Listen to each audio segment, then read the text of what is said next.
sur la page 107, Kouf Zain, d'Araba. Donc attends, on commence tout de suite à propos du Tomer Dvora, la suite, Imirtsash. Kar Knisat Adam, El Sod HaChesed, on se dit aujourd'hui le domaine du Chesed. Comme le texte nous dit du roi David, Olam Chesed Ibane, c'est Abraham Avinu d'ailleurs. Kar Knisat Adam, El Sod HaChesed, ou Le'ov et Hashem, Tachlit Ha'ava. Le Chesed ne peut exister dans ce monde si ce n'est qu'à travers le fait d'aimer Hachem lui-même. C'est-à-dire que pour pouvoir ressentir et avoir les sentiments nécessaires pour faire du Chesed de façon convenante, on est obligé d'abord de passer par l'amour du Créateur. Alors c'est vrai que de prime abord, ça paraît un petit peu bizarre d'entendre une chose pareille. Il y aura peut-être des gens athées qui te diraient, écoute, je vois pas le rapport. Il n'y a pas de Chesed sans aimer Dieu. Je crois pas en Dieu, te dirait-il, et Chas v'Shalom. Moi, je peux tout à fait faire du Chesed. Seulement, il faut savoir que le chesed dont on parle, c'est celui qui est engendré par le Yetzeratov, c'est-à-dire le côté de l'âme qui est en nous, et non pas le côté du Yetzerara qui est en nous, car le Yetzerara lui aussi c'est faire du chesed. Comme par exemple, si je peux me permettre l'expression, quelqu'un devrait partir le Shabbat Kodesh, il doit aller à l'aéroport. C'est du chesed de l'accompagner à l'aéroport, oui, mais c'est pas du chesed de le faire le Shabbat. Si tu fais le Shabbat, non seulement tu fais un issour pour toi, tu fais un interdit pour toi, mais tu le fais aussi pour lui. Donc si tu ne le fais pas par rapport à Hachem, c'est-à-dire que le chesed n'est pas engendré par rapport à la volonté d'Hachem, on sait que la volonté d'Hachem s'exprime par le domaine de la halakha, alors ce chesed-là est un chesed négatif, il n'est pas positif. Non seulement ce n'est pas du chesed, mais c'était même carrément l'ifnei vers le petit Mirchol. On lui d'emmener cet homme vers la réussite, tu l'emmènes vers la malédiction. D'emmener les personnes âgées en voiture à la synagogue, c'est encore un autre sujet, mais effectivement, ce sont des choses qui sont absolument interdites. On ne construit pas une mitzvah sur le dos d'une avéra. Et je rappelle qu'on n'a pas le droit de prendre la voiture pour aller le Shabbat à la synagogue. En aucun cas. Si vraiment tu habites très très loin, tu déménages. Bien. C'est pas compliqué quand même de faire les choses comme il le faut. Et c'est ce qu'il dit ici. Velerov gdulato mifalav akabirim shelo yinach adam avodato l'Hashem barach shemo l'shum siba shebaolam. Parce qu'il n'y a pas un plus grand chesed, il nous explique ici le Ramak Akadosh, Rabbi Moshe Cordovero, il n'y a pas un plus grand chesed dans le monde que de servir Hachem par la volonté d'Hachem. Prenons un exemple concret. Étudier la Torah, c'est la volonté d'Hachem la plus probante qu'on ait sur terre. Kavata etim la Torah, de s'asseoir et d'étudier la Torah. La Gemara dans Megillah nous dit qu'une ville ne peut être appelée ville que quand il y a 10 hommes qui sont assis en train d'étudier la Torah, qu'on appelle Asara Batlanim. Curieusement. Qu'est-ce qui va donner à une ville cette grandeur de cette cité? C'est le fait qu'il y ait 10 personnes qui soient capables de faire descendre la Shekhinah parce qu'ils étudient la Torah. Ce qui fait que le fait de s'asseoir et d'étudier la Torah, c'est le plus grand chesed qu'un homme puisse apporter sur terre. Il n'y a pas plus chesed au monde que ça. J'avais donné cette histoire à une époque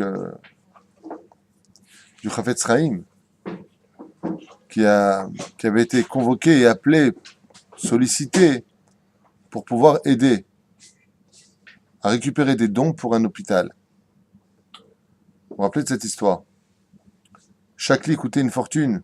Il fallait compter peut-être 200 ou 300 roubles pour acheter un lit d'hôpital, parce que ce sont des lits spéciaux qui permettent de lever au niveau de l'oreiller, au niveau des pieds, qui montent et qui descendent. Ce sont des lits compliqués. Et le Chafetz Chaim était venu dans cette grande bête à Knesset, quel bled, je ne sais pas où, pour créer ce premier hôpital qui sera, Baruch Hashem, adéquat pour les Juifs, avec la cacheroute nécessaire, une synagogue à l'intérieur. Magnifique, non? Ouais.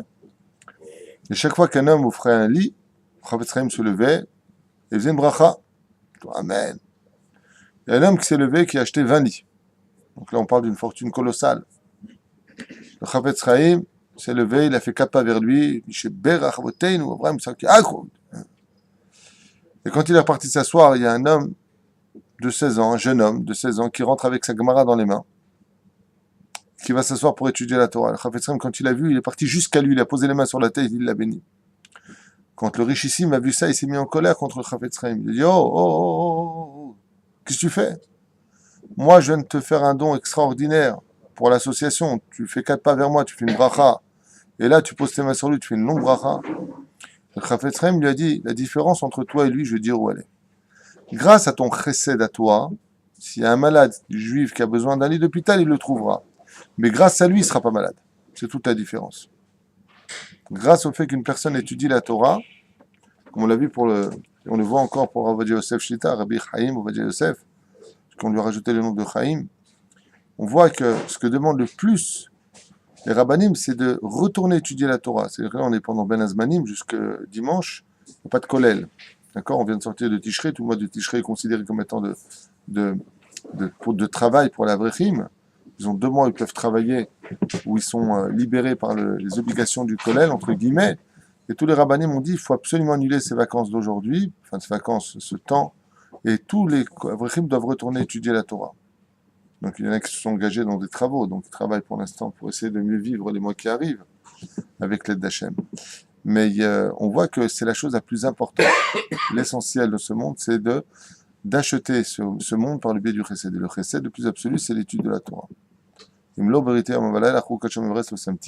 ce n'était pas pour l'étude de la Torah, eh bien le monde ne tiendrait pas, ne serait-ce qu'une seule seconde, tout serait tohu vavohu, comme nous l'avions déjà dit. Je trouve que c'est l'ombre, c'est peut-être pour les gens qui étudient la Torah. Les gens qui travaillent, ils n'arrêtent pas de travailler. Pourquoi les gens qui étudient la Torah, ils arrêtent d'étudier la Torah? Je suis 100% d'accord avec toi. Je trouve ça scandaleux, même si tu veux le savoir. Aval, c'est une xa qui a été faite. C'est long. Ceci étant dit, je vais te donner un exemple. Nous, on a un avraire. D'accord. Il a reçu une commande de Sefer Torah. D'accord. Il n'a pas eu le temps de le faire comme il le fallait. Depuis que les fêtes sont finies, il travaille 20 heures sur ce Sefer Torah. Donc ça va maintenant, ça, je crois que c'est pas aux États-Unis, peu importe. Un mouvdim, c'est pas qu'ils tournent en rond, ils savent quoi faire de leur vie.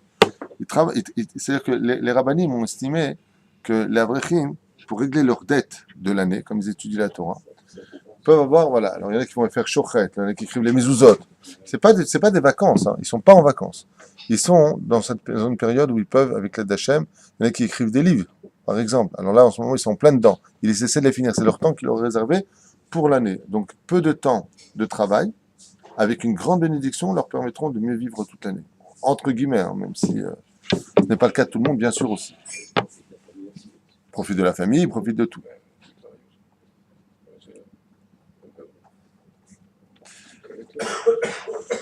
Bien. De l'autre côté, ils sont pas non plus à l'hôtel à Eilat, hein.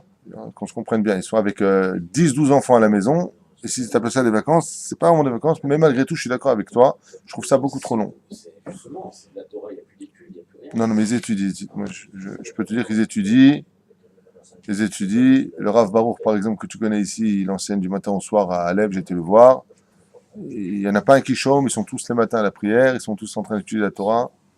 Mais seulement, c'est une période, voilà, le kollel pour l'instant est vide. Dimanche, Bezrat Hashem, il se remplira puisqu'ils reviennent. À Valza Matzav, il faut savoir, Maurice, que c'est une situation mondiale. À New York, c'est pareil, en France, c'est pareil. Il n'y a pas de kollel là, jusqu'à la fin de Tishrei. Et ils sont payés pendant ce temps-là. Absolument.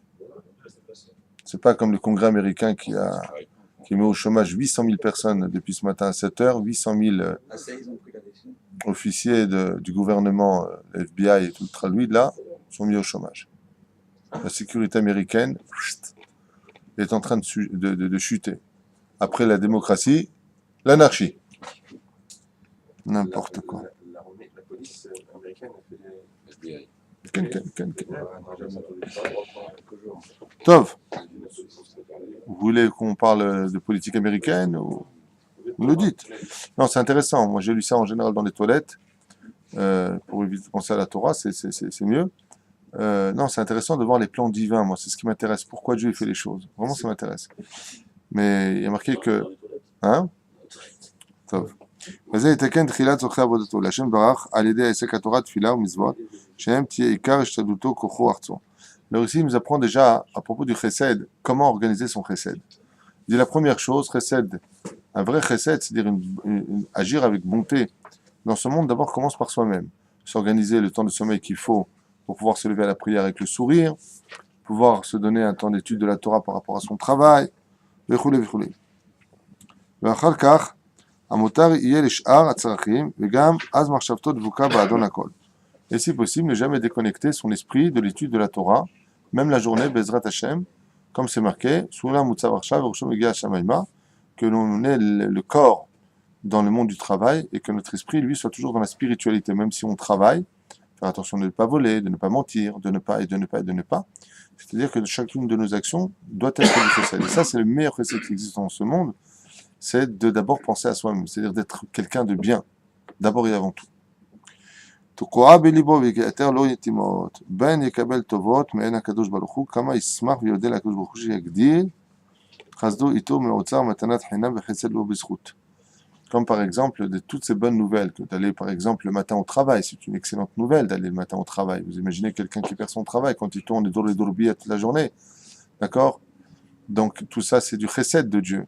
Alors première chose, remercier Hachem. Deuxième chose, que zelo magialo. Mazé zelo magialo, c'est pas quelque chose qui m'est dû, c'est du chesed de Dieu. Si Dieu n'avait pas de la pitié pour moi, je serais au chômage, dans un lit, il va savoir quelle situation je serais aujourd'hui. Donc réalisez, je finis cette phrase-là avec votre permission, je vous donnerai la parole, réalisez que tout ce que nous avons, ça vient de Dieu. Et que ce que nous avons, on ne le mérite pas.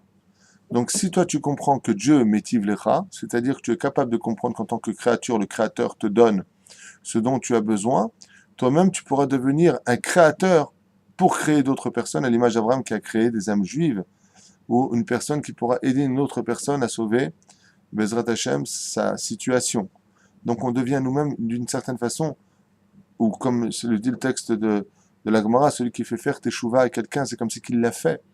Donc de le ramener à la Torah. Mais pour que tu puisses le faire, il faut d'abord que tu sois conscient combien Dieu te permet de faire les choses. D'accord? Ma question est, vous dites qu'il ne faut pas, c'est qu'on ne le mérite pas. Alors pourquoi on va penser aussi qu'on mérite le Yessour? Parce que je comprends ce que tu veux dire. Toi tu dis, si je ne mérite pas la bonté, je ne mérite pas aussi le Yessour. Si tu ne mérites pas la bonté, tu ne mérites pas le Issour. Non, ça n'a rien à voir avec ça. C'est-à-dire que si, en parallèle, et je comprends très bien ta question, elle est importante, si en parallèle du Shulchan Aruch, on devait voir comment on mène notre vie, ne serait-ce que pour le Bitul Torah, je ne veux pas aller loin, ne serait-ce que pour l'annulation de l'étude de la Torah, déjà on mériterait, Bichlal, de descendre de Gene Geinam. Donc je vais quand même très loin dans ma façon de parler, mais c'est la vérité. Donc on mériterait déjà de tout perdre. Chaz v'shalom, que Dieu nous préserve. Pour le Lashon Hara que l'on fait, les anges qui se créent exigent notre extermination. Comme on l'a déjà expliqué, le Lashon Hara est pire que le meurtre, la Vodazara et les Gilou Yarayot. Et Akadosh Baruch Hu, avec tout ça, il continue à nous donner. J'étais en train de voir hier soir un tornit terrible.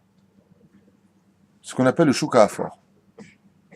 Hier soir, je me suis permis de regarder ce qui se passe avec le Shuka Afor aux informations.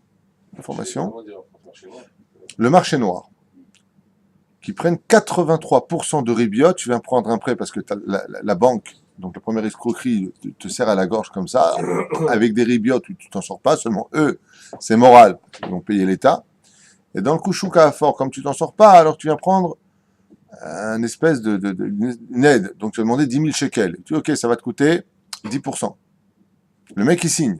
Il n'a pas compris que c'est 10% au mois, et non pas à l'année. Donc ça fait 10% par mois, soit 12 000 shekels de remboursement, à part les 10 000, soit 22 000 shekels à rendre avant la fin de l'année. C'est officiel ou c'est des gens comme ça? Alors, justement, selon l'État israélien, tu peux faire 200%, 3000%, il n'y a pas de problème.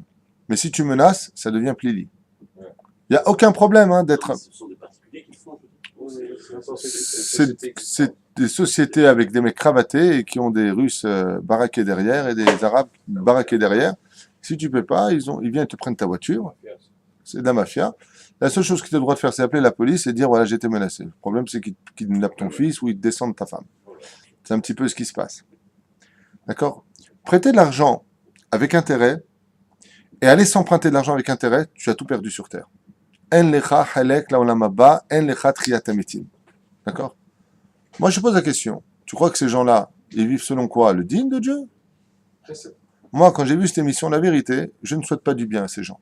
Ces gens que j'ai vus là, derrière cette caméra masquée, en prêtant de l'argent et en ruinant des gens, raconter là-bas dans cette émission combien de gens se sont suicidés parce qu'ils n'arrivent pas à rendre l'argent.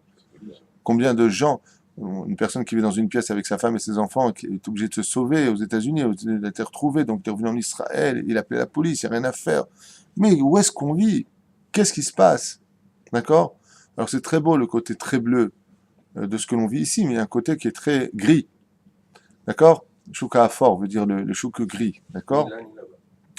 Donc d'un côté, c'est très bien ce qui se passe, mais tu crois pas que ces gens qui se lèvent le matin, qui osent respirer devant Dieu, en ruinant la vie des gens, en les arnaquant, en ne stipulant pas en bas que c'était 10% au mois.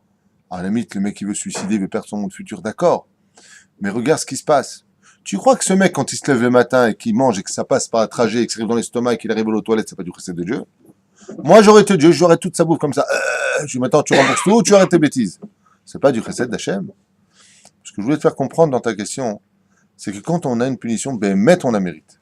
Et si on devait calculer, si ben, on doit recevoir notre parnassa, si ben, on doit recevoir notre santé, c'est sûr et certain que là, maintenant, ça se discute. Parce que le monde dans lequel on vit nous a été donné selon certaines conditions. Nous avons accepté la Torah qui aime chayenu ve'orer yamenu.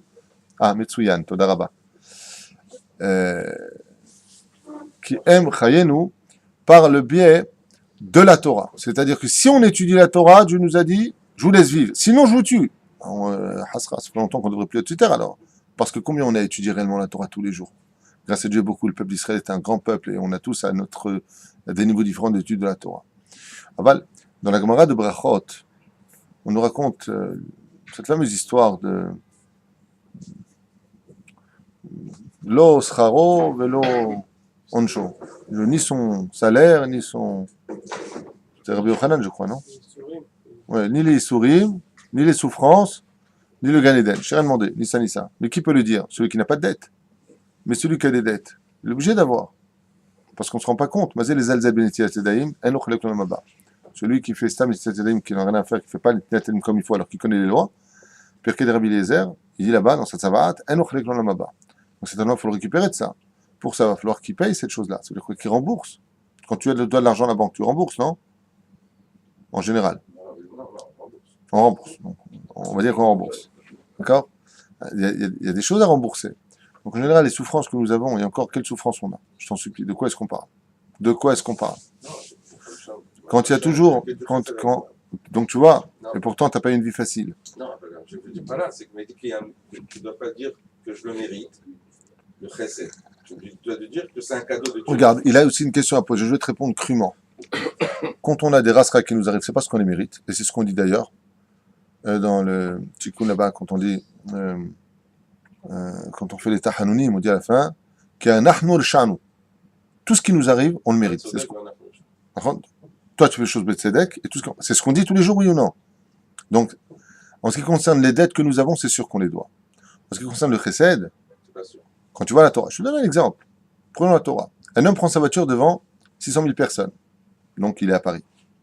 Ou il est à Tel Aviv. Il prend sa voiture et roule. Qu'est-ce qu'il a mis Prinadin Torah? Chayav Mita. On est bien d'accord, on est Shabbat. Cet homme-là, il vit pendant toutes ces années.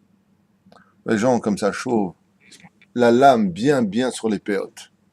Ils parlent mal toute la journée. Ils arnaquent les gens toute la journée. Ils te parlent, même s'ils arnaquent pas, comme si tu étais un moins que rien. Mais tu as envie de les maudire. Et c'est ton frère juif, et tu as une kippa, et mon Dieu, mais comment Dieu peut le laisser vivre? C'est pas du chesed. C'est pas du chesed, Hachem. Si on se passe tous à la loupe. Non, c'est pas la même chose. Bravo pour ta question. Je vois ton regard vif et le poil doux. C'est pas qu'il fait du chesed avec eux. Je vais t'expliquer. Je veux même pas rentrer là-dedans. Mazel et Avida, mais Kavana, il leur donnerait dans le sens où prends tout dans ce monde, tu n'auras rien dans l'autre. C'est ce qu'il voulait dire. Non.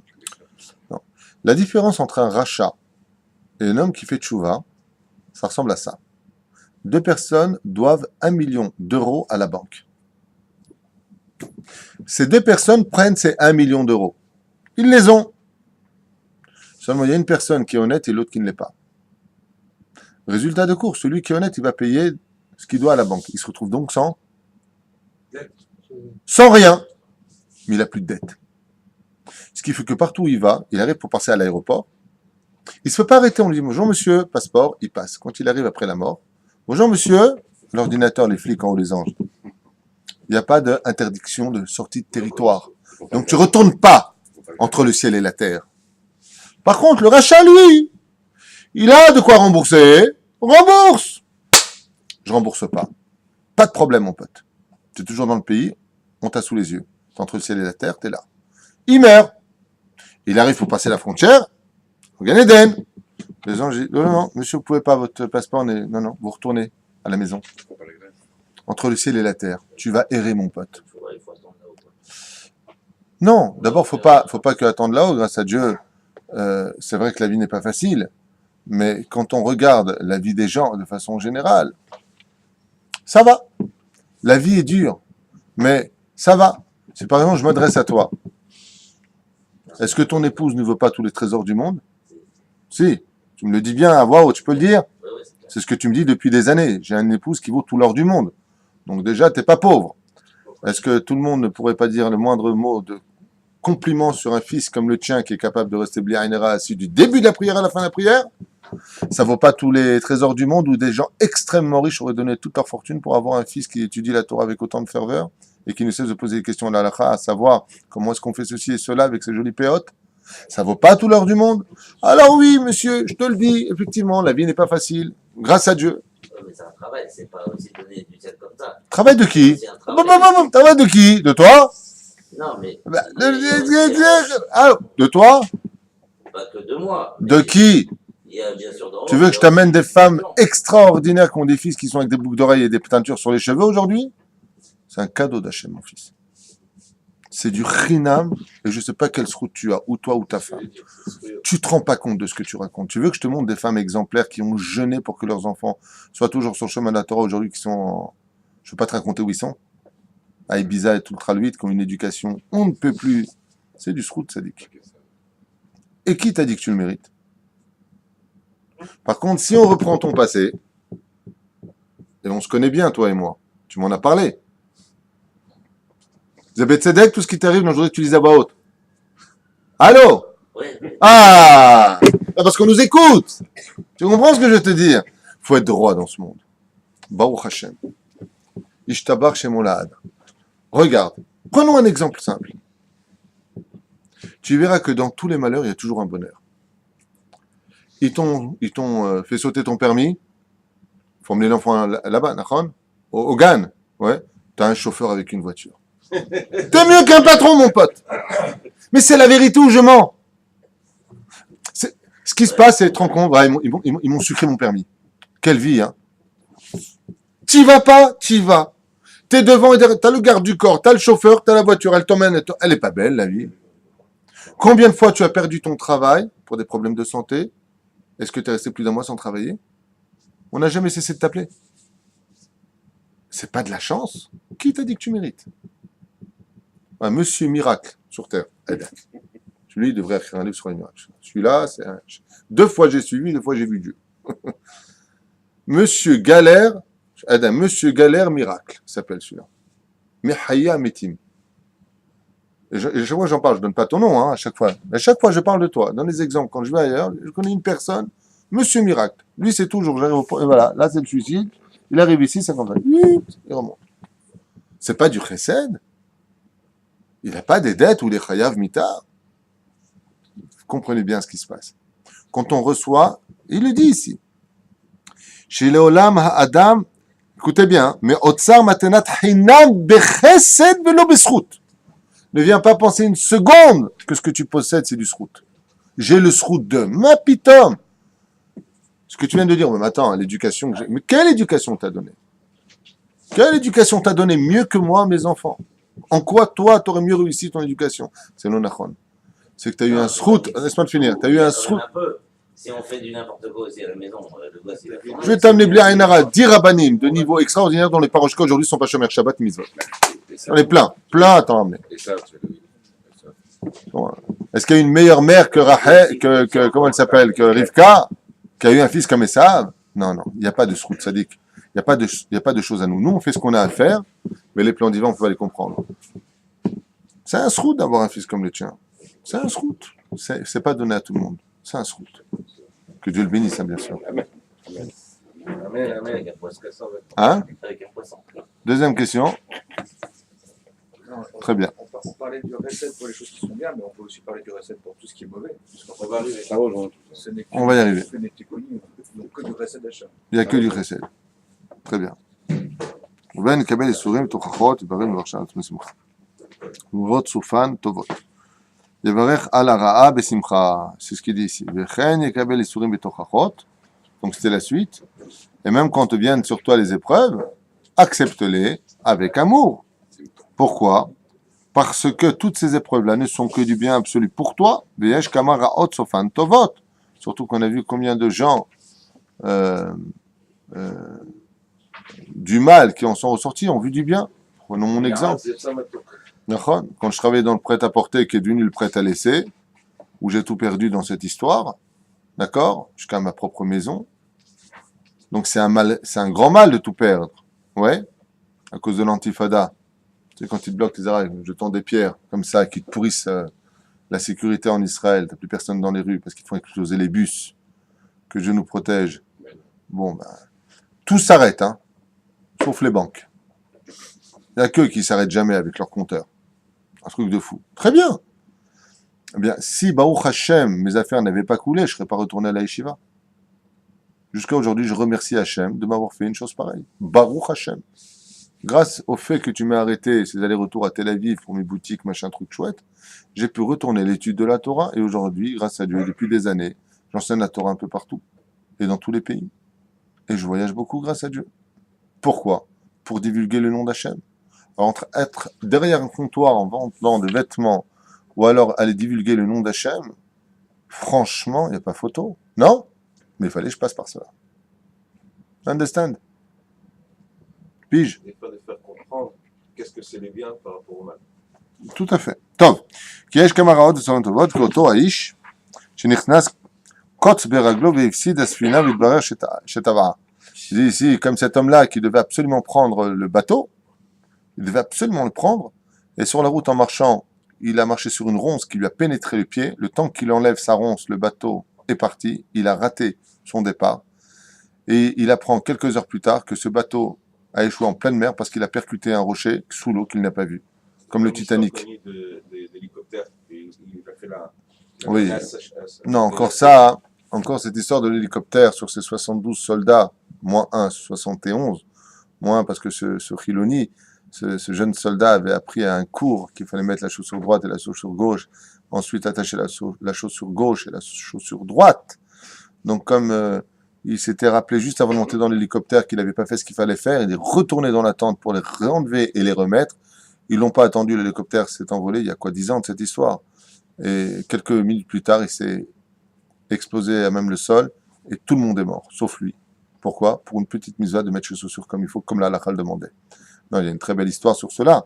C'est cette fameuse histoire des 2 tours, qui est vraiment impressionnante. J'ai oublié son nom, peu importe. Ce juif américain qui, pour cette filine, qui avait oublié cette filine dans la salle d'attente avant de rentrer dans l'avion qui devait partir pour justement New York. Il avait un rendez-vous hyper important avec justement le travail. Il avait gagné une grosse somme d'argent. Et quand les portes de l'avion se sont fermées et qu'il s'est assis sur son siège pour se fermer la ceinture, il réalise que ces filines sont restées dans la salle d'attente. Et donc, il insiste absolument pour qu'on réouvre les portes. Et après 20 minutes de négociation entre les hôtesses et le capitaine de l'avion, ils ouvrent la porte et il dit, écoutez, je vous en supplie, attendez-moi, regardez, je vais courir de toutes mes forces. Le temps qu'il court et qu'il arrive, ils ont bien entendu refermer la porte et ils sont partis. Alors, quand il a entendu ce qui s'est passé, il s'est mis à pleurer de remerciement à Dieu. Il a dit, au début, j'en ai voulu. Pourquoi il en a voulu? Il a dit, quoi? Je cherchais mes tefilines. Dieu, t'es pas avec moi. Je suis prêt. Regarde ce que je suis en train de faire pour mes tefilines. Et je rate un rendez-vous si important. Où il avait rendez-vous, je vous en prie? Aux 2 tours. Ouais. Bah, il l'a ramené directement à l'avion, par contre. Là, tu n'as plus besoin de taxi. Ouais. Résultat des courses, ce mec-là se retrouve avec l'avion qui part. C'est ça le salaire d'un homme qui vient récupérer cette filine. S'il n'avait pas récupéré cette filine, il serait mort dans l'avion. Quand il est parti raconter ça à son rabbi, pour lui demander de faire une Seudat Odaya, le rabbi s'est mis à pleurer, il lui a dit, t'as rien compris. C'est pas sa vie, c'est pas ta vie que tu as sauvée. C'est que vous avez remarqué que les 2 tours, il y en a une qui a pris l'avion, Et beaucoup plus tard, l'autre Même le déclin. a pris. Pourquoi beaucoup plus tard? À cause de ce juif qui a retardé l'avion. Ce qui fait que ceux qui étaient dans cette tour et qui ont vu l'autre tour ont eu le temps de descendre et de partir. Il a sauvé des centaines de vies grâce à lui. Parce que normalement, dans le plan de ce qui devait être prévu, c'était les deux en même temps qui devaient détruire les deux tours. En même temps. Vous comprenez ce que ça veut dire? Les amateurs. Donc on voit ici qu'en réalité, il n'y a pas de mal. Et il n'y a que du bien. Il n'y a que du bien. Comme il a dit Yosef Hatzadik, Chertem Nidzelera, Hachem Yachem Nidzeletova. Exactement. Vis-à-vis d'Hachem, il n'y a que du bien. Je vais te dire quelque chose. Rabbi Elazar ben Rajbi, le fils de Rabbi Shimon bar Yochai, appelait les souffrances dans ce monde mes amis. Yedidim, Aouvim.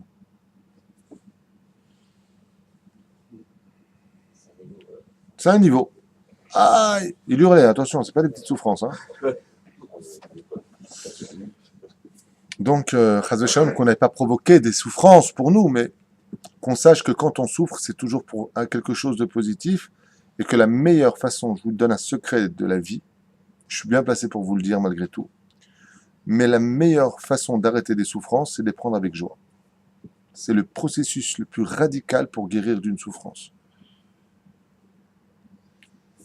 C'est dur à dire, hein. Ça fait vraiment miso, je sais pas comment on dit, maso, là, je sais pas quoi. C'est compréhensible. La vie, c'est dur. C'est compréhensible parce que c'est comme avec un enfant. Quand tu lui dis, t'as rien compris, alors il faut que je répète. Oui, si t'as compris, je te redonne pas la même souffrance. טוב, יפה. בצרה הקטנה נחלץ מהצער הגדול גדולה היא הייתה צריכה לבוא. Alors ici, pourquoi est-ce qu'on parle de souffrance depuis tout à l'heure parce que la souffrance vis-à-vis d'Hachem, c'est tout bon. Il n'y a pas de mauvais vis-à-vis d'Hachem. הכל לטובה והכל טוב מאת השם. יחשכם לאהבה לו. וגם לפעמים הטובה בזה נסתרת ידע שהמכיר אוהבו, ודאי זה רק לטובה. Moi, je me souviens, quand mon épouse, avec vous-même ici, m'avait organisé il y a 2 ans de cela mon anniversaire surprise, et que vous étiez Baruch Hashem, salle pleine, c'était Motzei Shabbat. Est-ce que vous vous rappelez de ce qui s'était passé? J'ai eu un Shabbat très dur, on avait fait 2 heures de cours l'après-midi, je fais la Chazanout, l'Aïnara, j'arrête pas, les allers-retours. Quand je suis rentré Motzei Shabbat, je suis rentré sur les rotules, en plus ça c'est la veille de Pessah, d'accord? Donc, je suis rentré sur les rotules. Et mon épouse me dit, bon, on sort? Et moi, je lui dis, non. Non. Non, je suis vraiment fatigué. Il me dit, bon, alors, tu veux pas qu'on sorte? Je lui ai dit, non. Non, mais j'ai envie de sortir. Attends, c'est pas comment m'annoncer l'histoire. Et je lui ai répété, je lui ai dit, mais t'as pas de pitié? T'as pas vu combien je suis resté debout toute la journée? Je suis fatigué, je suis là, j'en peux plus, j'ai besoin de me reposer. Si tu veux, attends 2 heures, 3 heures, et après on sort, et je t'emmène même au restaurant. Tu veux fêter mon anniversaire? On ira même au restaurant. Mais là, je suis fatigué. Et ma femme se prépare, se maquille, bien, tout nickel. Et je la vois comme ça, elle me dit, fais-moi plaisir. Je me dis, bon, bah, apparemment, pendant quelques instants, mais vraiment très très courts instants, je me suis dit, mais, Ishara, il aura Shani Ayef. Bon, j'ai vu la mitzvah de Chesed. Si mon épouse me demande vraiment de sortir, je ne dois plus exister pour moi-même, si vraiment je veux, donc la active là. Donc ça devient une mitzvah. Une mitzvah, on ne la laisse pas passer. Si ma femme veut sortir, vraiment, ça lui fait plaisir, elle a besoin de cela. Je donne un exemple. Pourquoi je fais pshh, Chas v'Shalom.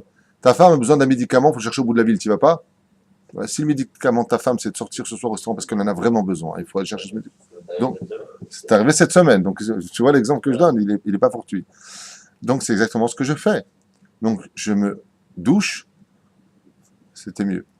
Je m'habille et je sors. Maintenant, on arrive dans le parking, elle me dit, je lui dis, mais pourquoi tu vas dans le parking? Pour chercher ton pain. On arrive chercher le pain. Racontez ce qui s'est passé ici. Il y avait Yehuda avec moi, mon fils. Et ouais. Et ma femme, pour me faire la surprise, la porte de la synagogue ne s'ouvre pas. Ah bon? Et comme il y avait des gens qui avaient un peu parlé dans la Beth Knesset, j'étais sûr qu'il y avait eu des choses dans la synagogue. C'est pas possible, on peut parler aujourd'hui, c'est pas bien. Beketsu, j'ouvre la porte et qui je vois? Blia Enara, salle pleine. Mazel Tov, Siman Tov, et la musique qui démarre. Rabbi Meir Abouhatzera qui arrive. Une organisation de fou. Ça a été la première fois où j'ai vraiment été surpris. Mais en un seul instant, j'ai réalisé que t'as pas pitié de moi. Il y a plus sommeil. Non, ne comprenez pas l'exemple que je vais vous donner, c'est un exemple que j'ai vécu. Quand je suis arrivé à la maison, je suis arrivé chez le Mashiach. Je me suis assoupi sur le fauteuil, vraiment fatigué. Quand je dis fatigué, c'est les mollets qui ne tiennent plus. Je suis fatigué. Donc, tu arrives à la maison, tu es fatigué, et ta femme insiste lourdement pour que, bah oui, elle a le droit d'insister, elle a organisé une super grosse soirée, donc j'ai pas intérêt à la rater. Et moi, je lui dis non. Et en plus, je commence à m'allonger sur le fauteuil. Si laisse-moi me reposer un peu, quoi. Je suis vraiment fatigué. Eh bien, pendant toute cette période, tout ce temps, jusqu'au moment où elle m'a dit, mais vraiment, je le demande, ça me ferait plaisir. Où là, j'ai vu, non plus, excusez-moi pour le mot employé, c'est peut-être pas joli, non plus ma femme qui me demandait, mais une mitzvah qui m'appelait. Ta femme a besoin vraiment de sortir. Alors, t'arrêtes tes bêtises et tu fais Messirut Nefesh. Tu la sors, Nekuda. Donc là, oui, je me suis vite habillé et on est parti. Mais quand je suis arrivé ici, je dis, ouais, et imagine, je t'aurais dit non. Point final. Elle me dit, je t'aurais tué. T'es fou, quoi. Ça fait 2 semaines qu'on travaille dessus tous ensemble. Et c'est vrai que c'était quand même super beau. D'ailleurs, j'en profite pour la remercier une fois de plus. Mais c'est juste pour comprendre que c'est exactement ça, le monde futur. Dieu nous dérange, on est fatigué. Allez, allez, mais sauf il y a une grande fête qui nous attend. Et quand on ouvre la porte, c'est une grande surprise. Akol Matana. Qui met Hashem, Aïtasot, Iniflat, Beinenu. Tout est chesed. Voilà, je m'arrêterai avec ça pour aujourd'hui, Bezrat Hashem Beineder, parce qu'on avait dit qu'on ferait le Mishnah Berurah après, hors caméra. Mais juste pour qu'on comprenne que pour aller chercher quelque chose, eh bien, il faut des fois attendre, il faut passer par certaines pérégrinations, il faut. D'accord. Thomas Dvorak, c'est le top. C'est un livre exceptionnel, mais hors caméra, je vous dis ça. Je trouve que la façon dont je vous l'amène, il est sympathique aussi. Si je peux me permettre. Je t'embarque. Kol Tov.